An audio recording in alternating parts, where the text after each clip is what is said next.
ஒவ்வொருவரும் பள்ளியை நம்ம எங்க பார்ப்போம்? கடத்தருளைய பார்ப்போம். நம்ம வீடுகள்லாம் பார்ப்போம். வீடுகள்ல பார்க்கும் பொழுது உடனே மனைவியை கூப்பிட்டு நினைச்சிருக்கணும், அந்த பள்ளி கொள்ள இந்த மூணு போது அப்படி சொல்லிருக்கணும்ல.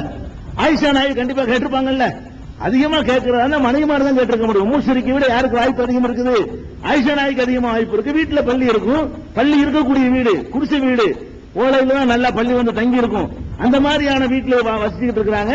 ஒரு நாளும் கேட்டது இல்லைங்கிறாங்க ஆயிஷா நாயகி. அதுவும் புகார்லாம் இருக்குது. ரெண்டுமே புகார்லாம் இருக்கு. 3306வது ஹதீஸாகவும் 1831 இருக்குது. எப்படி இருக்குன்னா, லம் அஸ்மாஹு அமரபி கத்லிஹி, அதை கொல்ல சொன்னதாக நான் செவியுற்றதே இல்லை. பள்ளியை கொல்ல சொன்னதாக நபி ஸல்லல்லாஹு அலைஹி வஸல்லம் சொல்லி நான் கேள்விப்பட்டதே இல்லை என்று ஆயிஷா நாயகி சொல்றாங்க. இப்ப ஆயிஷா நாயகி சொல்வது, உம்மு ஸரீக் சொல்வது ரெண்டுமே ஆதாரப்பூர்வமான நூல்களில் இடம்பெற்றிருக்கிறது. இதுல எதை நம்ம ஏற்றுக்கொள்வது குர்ஆனுடைய அறிவுரைகளுக்கும் வேற வேற போதனைகளுக்கும் சரியா இருக்குன்னு பாத்தீங்கன்னா, அல்லாஹ் குர்ஆன்ல சொல்றான் 16வது அத்தியாயத்துல 49வது வசனத்துல சொல்லி காட்டுகிறான், ஒலில்லாஹி யஸ்ஜுது மாபி சமாவாத்தி வ மாபில் அர்லி மின் தாபத்தின், வானங்களில் உள்ளவைகளும் பூமியில் உள்ள எல்லா உயிரினங்களும் அல்லாஹ்வுக்கு பணிகின்றன. மனுஷன் தான் எல்லாரும் பணிய மாட்டான். மற்ற உயிரினங்கள் எல்லாமே என்ன செய்யுது? அல்லாஹ்வுக்கு பணியக்கூடியது அதனுடைய கேரக்டர். 16:49 சொல்றானா, இதை விட தெளிவா 22வது அத்தியாயம் 18வது வசனத்தில் அல்லாஹ் சொல்லி காட்டுகிறான், அலம் தர, நீங்கள் பார்க்கவில்லையா, அன்னல்லாஹ யஸ்துது லஹு மன் ஃபிஸ் ஸமாவாத்தி வ மன் ஃபில் அர்லி, வானங்களில் உள்ளவையும் பூமியில் உள்ளவர்களும் அல்லாஹ்வுக்கு பணிகிறார்கள் என்பதை நீங்கள் பார்க்கவில்லையா? ஒ ஷம்சு, சூரியன் அல்லாஹ்வுக்கு பணிவதை பார்க்கவில்லையா? ஒரு கமரு, சந்திரன் பணிவதை, ஒரு நுஜூமு, நட்சத்திரங்கள் பணிவதை, ஒரு ஜிபாலு, மலைகள் பணிவதை, ஒரு சஜரு, மரங்கள் பணிவதை, ஒரு தவாபு, உயிரினங்கள் அத்தனையும் பணிவதை நீங்கள் பார்க்கவில்லையா?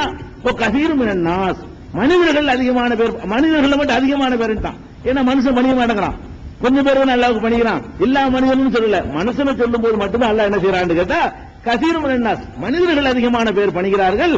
மற்றதெல்லாம் முழுசா பணியுது. மரம் 100% பணியுது, செடி 100% பணியுது, சூரியன் 100% பணியுது, உயிரினங்கள் 100% பணியுது.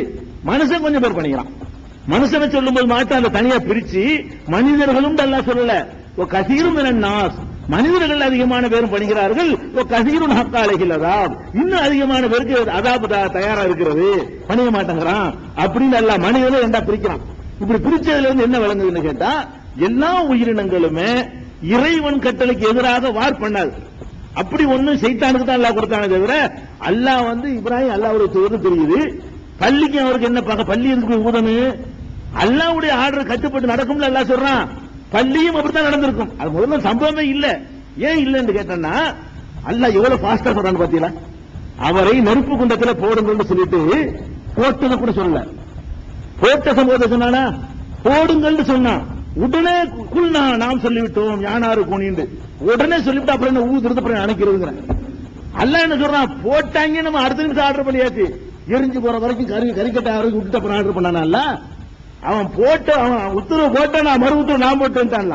அல்லாஹ் என்ன, அவங்க உத்தரவு போட்டாங்க தூக்கி போடுண்டு, நான் உத்தரவு போட்டேன் குளிர்ச்சி ஆயிருந்து சொல்லி அல்லாஹ் சொல்றான். சேர்த்து சொல்றான், போட்ட சம்பவத்தை கூட சொல்லல, போடுண்டாங்க நானும் போட்டுட்டேன் உத்தரவு. அப்படின்னா என்ன அர்த்தம்? அவ்வளவு ஃபாஸ்டா காரியம் நடந்து போச்சு. பள்ளிக்கு இங்க வேலை இல்ல, மற்ற உயிரினங்களுக்கு வேலை இல்ல, ஊதுறதுக்கு வேலை இல்ல, அணைக்கிறதுக்கு வேலை இல்ல. குர்ஆன் அழகா அந்த சம்பவத்தை நான் சொன்னேன் பாத்தீங்கன்னா இல்லையா, எப்படி வருதுன்னு பாருங்களேன். அதாவது 21, 68, 69 பாருங்க. 21 ஏற்கனவே சொன்ன வசனம் தான். எப்படி வருது? கால் அவர்கள் சொன்னார்கள், ஹர்ரிகூஹு, இவரை கொளுத்துங்கள், வன்சுரு ஆலிகத்தக்கும், உங்கள் கடவுளுக்கு உதவுங்கள், இன்குந்து பாயிலேன், ஏதாவது செய்வதாக இருந்தால் இதை செய்யுங்கள் என்று சொன்னார்கள். குல்னா, நாம் சொல்லிவிட்டோம், யானாரு கூனி பர்தன் வசலாமுன் அலா இப்ராஹிம், இப்ராஹிமுக்கு நிழல் குளிர் தரக்கூடியதாகவும் சாந்தி தரக்கூடியதாகவும் ஆயிரு என்று நாம் சொல்லிவிட்டோம். உடனே எல்லாம் காப்பாற்றினான். இதுக்கு டைம் எல்லாம் எடுக்கல. இவங்க கதை, இந்த பள்ளி கதையில் என்ன வருதுன்னு கேட்டா, அது என்னமோ ரொம்ப நாள் ஒரு வித மாறி, அது மாறி ஊதி ஏத்துன மாதிரி ரொம்ப கஷ்டப்பட்டு அதுக்கு பிறகெல்லாம் பார்த்துட்டு பரிதாபப்பட்டுட்டு அதுக்கப்புறம் அணைச்ச மாதிரி கொண்டு வர்றாங்க. அப்படிலாம் கிடையாது. தூக்கி போட்டவனே எல்லாம் உடனே காப்பாத்திட்டான். தூக்கி போட்டவன் அந்த வினாடி எல்லாம் காப்பாத்திட்டான். ஒரு சின்ன ஒரு இடைஞ்சல் கூட இல்லாம பாக்குறோம். அது போக நான் கேட்கிறேன், அதுல தூக்கி போட்ட உடனே மனிதனுக்கே மறைவான ஞானம் இல்லைன்னு அல்லாஹ் சொல்லி தரான் நமக்கு. இந்த உலகத்தில் உள்ள ஜீவன்களுக்கெல்லாம் அங்க இப்ராஹிம் தூக்கி போடுறது எப்படி தெரியும்? உலகத்தில் உள்ள இப்ராஹிமத்துக்கு போட போறாங்கிறது உங்க ஊர்ல உள்ள ஆட்டுக்கு எப்படி தெரியும், மாட்டுக்கு எப்படி தெரியும், கழுதைக்கு எப்படி தெரியும், மனுஷனுக்கே மறைவானது தெரியாதுன்னு சொல்ற அல்லாஹ் ரப்பல் பகுத்தறிவு கொடுத்த மனுஷனுக்கு எது தெரியல, முதல்ல எப்படி தெரியும் நான் கேட்கிறேன். அந்த ஊர்ல உள்ள பிராணிகளுக்கு தான் எப்படி தெரியும், மனுஷன் வச்சு அது புரியுமாமா? இந்த மாதிரி உத்தரவு போட்டுட்டு இருக்கும்போது எல்லா பிராணி கொசு எறும்பு எல்லாம் கேட்டு இருந்துச்சாமா, எப்படி தெரியும்? இது நல்ல ஹதீஸ்ல ஆதாரப்பூர்வமான நூல்களை இடம் பெற்றிருந்தாலும் ஆயிஷா நாயகி சொல்லக்கூடிய செய்தி ஒண்ணு இருக்கிறதுனாலையும் அப்படி சொல்லவே இல்லை. சொன்னா எனக்கு தெரியாம இருக்குமா அப்படின்னு சொல்றாங்கல்ல. நசையில அவங்க சொன்னாங்கன்னு வருது, நசையில உள்ள அறிவிப்போட புகார்ல வருது, நான் கேள்விப்பட்டது இல்லைன்னு வருது. அப்ப அந்த அந்த அறிவிப்பு அடிப்படையாக கொண்டும் உடனே அணைக்கப்பட்டது அடிப்படையாக கொண்டும் உலகத்தில் உள்ள எல்லா ஜீவன்களும் அல்லாஹ்வுடைய ஆர்டருக்கு எதிராக போகவே போகாது. போறதா இருந்தா 3 ஜீவன் தான் போகும். அல்லாஹ்வுக்கு எதிராக வார் பண்றது என்ன? உண்மை சைத்தான் இப்லீஸ், அதுக்குன்னு உள்ளவன். இன்னொன்னு ஜின்னு, அதுல ஒரு கணிசமான பேர் அல்லாஹ்வுக்கு எதிராக என்ன செய்வான், நடப்பான். இன்னொன்னு மனுஷன். அப்ப ஜின்னு இப்லீஸ் மனுஷனை தவிர பாக்கி எதுவுமே என்ன செய்யாது, அல்லாஹ் சொன்னது அப்படியே கட்டுப்படும், அது மீறி எல்லாம் போகாது. அதனால அப்படியே இந்த ஜீவன்கள்லாம் இந்த உயிரினங்கள்லாம் ஏதாவது செய்யுதுன்னு ஒத்துக்கொள்வதாக இருந்தா என்னதான் செஞ்சிருக்கணும், எல்லாம் சேர்ந்து அவருக்கு ஹெல்ப் தான் பண்ணிருக்கணுமே தவிர ஊதி விடுற வேலையை செய்யாது. பள்ளியும் அல்லாஹ்வுடைய படைப்பு தான். கொல்ல சொன்னா அது ஒரு விஷயம், அதை நம்ம ஏத்துக்கலாம். அதுல விஷமா இருக்குது அதனால கொள்ளுங்க, சாப்பாடுல விழுந்துரும் என்ற மாதிரியான தத்துவத்தை சொன்னா கூட ஒத்துக்கலாம். இந்த காரணத்தோடு சேர்த்து சொல்றாங்க பாருங்க, அங்கதான் பிரச்சனை ஆயிடுது. காரணம் சொல்றாங்களே பள்ளியை கொள்ளுங்கன்னா அது தப்பு கிடையாது, அது நிறைய சொல்றாங்க. இவ பழமொழி கூட பள்ளியை வச்சா 16 நன்மை அப்படின்லாம் கூட எங்க ஊர்ல என்ன செய்வாங்க, அதை பழமொழியாக கூட சொல்லுவாங்க. அப்படி ஒண்ணு இருக்குது. அப்ப இந்த இதே அடிப்படையில தான் இந்த சம்பவத்தின் அடிப்படையில தான் ஒரு தடவை அடிச்சா ஒரே அடியில் அடிச்சா 100 நன்மை, 2வது அடியில் அடிச்சா அதோட குறைச்ச நன்மை, 3வது அடியில் அடிச்சா அதோட குறைச்ச நன்மை என்று நபி ஸல்லல்லாஹு அலைஹி வஸல்லம் சொன்னதாக சஹீஹ் முஸ்லிம்ல 4156வது ஹதீஸ்ல இருக்குது. எல்லாமே இந்த காரணத்துக்கு தான். எல்லாமே எதனால அப்படி வருதுன்னு கேட்டா இந்த காரணத்தான. எந்த காரணம்? அது இப்ராஹிம் நபிக்கு எதிராக ஊதி விட்டுச்சு நெருப்பு அதிகம். அது ஊதி இன்னும் நெருப்பு அதிகமா நான் கேட்கிறேன். அப்படியே இருந்தா கூட பள்ளி ஊதி அது பெரிய அந்த துருத்தி வச்சுக்கிட்டு இருக்காது, இந்த கொள்ளர்கள் வச்சு போன துருத்தி, அதை போட்டு அவ்வளவு பெரிய ஜீவனாது பள்ளி ஊதி விட்டு நெருப்பு அதிகமாக போயிருமாமா? முதல்ல அந்த நெருப்பு கிட்ட பள்ளி நெருப்புனா வெந்து போயிடாதா? நான் கேட்கிறேன். பள்ளி இப்ராஹிம் நபியே கொளுத்தக்கூடிய நெருப்புக்கு போய் ஊதி விட கிட்ட போனா அது வெந்து போயிருமே என்றெல்லாம் சிந்திக்காம யாரோ அந்த இஸ்ராயலியாத்து கதைகளை அவுழ்த்து கூட அதை யாரோ ரசூலுல்லாஹ் சொன்னதாக சொல்ல அப்படியே அந்த உம்மு ஷரீக் அம்மா அறிவிச்சுட்டாங்க. அவ்வளவுதான். ரசூல் ஸல்லல்லாஹு அலைஹி வஸல்லம் சொல்றது சான்ஸ் கிடையாது. சொல்லியிருந்தா மனைவிக்கு தெரிஞ்சிருக்கணும்.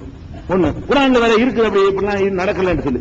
அதனால இந்த 22, 18, 16, 49, 21, 68, 69 ஆகிய வசனங்களையும் ஆயிஷா நாயகியுடைய இந்த அறிவிப்பை பார்த்தோம்னு சொன்னா இந்த பள்ளி சமாச்சாரம் என்பது புகாரில் வந்திருக்கான்னு கேட்டா இதுவும் புகாரில் வந்து எடுத்துக்காட்டு அதுதான் சொல்றான். ஆளுக்கு என்ன சொல்லுவாங்கன்னு கேட்டா புகாரில் வந்திருக்கு, ஊதி விட்டு வந்திருக்கு புகாரில் கொள்ள சொல்லவே இல்லை மனைவி சொல்றாங்களா பாத்தீங்கன்னா அது புகாரில் இல்லையாப்ப அப்படின்னு கேட்கணும். அப்படி கேட்டு 2 வரும்போது என்ன செய்யணும், எது குர்ஆனுக்கு ஏற்றது அதுக்காக எடுத்துக்க வேண்டியது.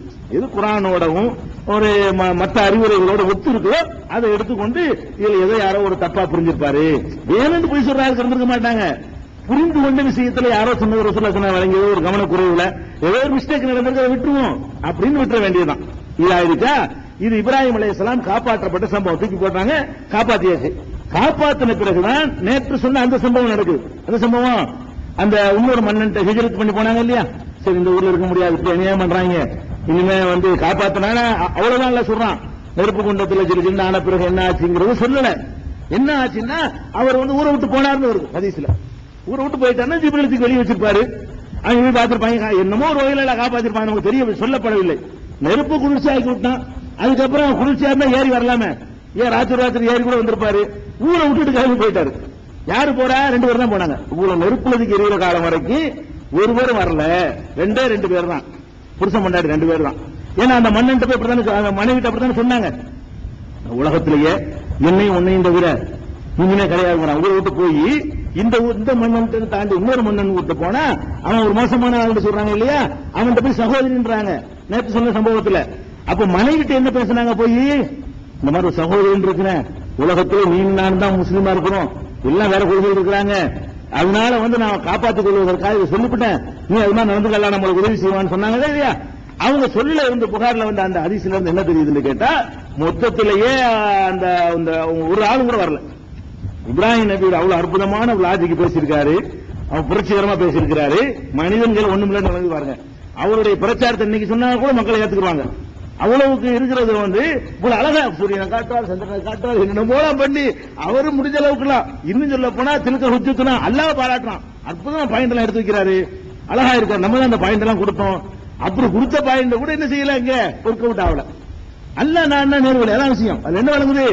அல்லாஹ் நாடல. இவர் அழகா தான் சொன்னாரு. சொன்னலையா கூற அவன் நாடவில்லைங்கிற காரணத்தினால 2 பேரோட மட்டுமே திரும்புறாங்க. புருஷ பொண்டாட்டி மட்டும்தான் மிஞ்சினாங்க. சாராவும் இப்ராஹிம் மாத்திரம் தான் அந்த அவங்க பிரச்சாரத்தினால கிடைச்ச நன்மை. அந்த மண்ணுல வேற ஒரு மண்ணுக்கு போறாங்க. அந்த மண்ணுல போய் இருக்கக்கூடிய நேரத்தில் அங்கேயும் பிரச்சாரம் பண்ணாங்க. அதுக்கு பிறகு விவரங்கள் சொல்லப்படல. இன்னொரு மண்ணுக்கு போனாங்கன்னு சொல்லப்பட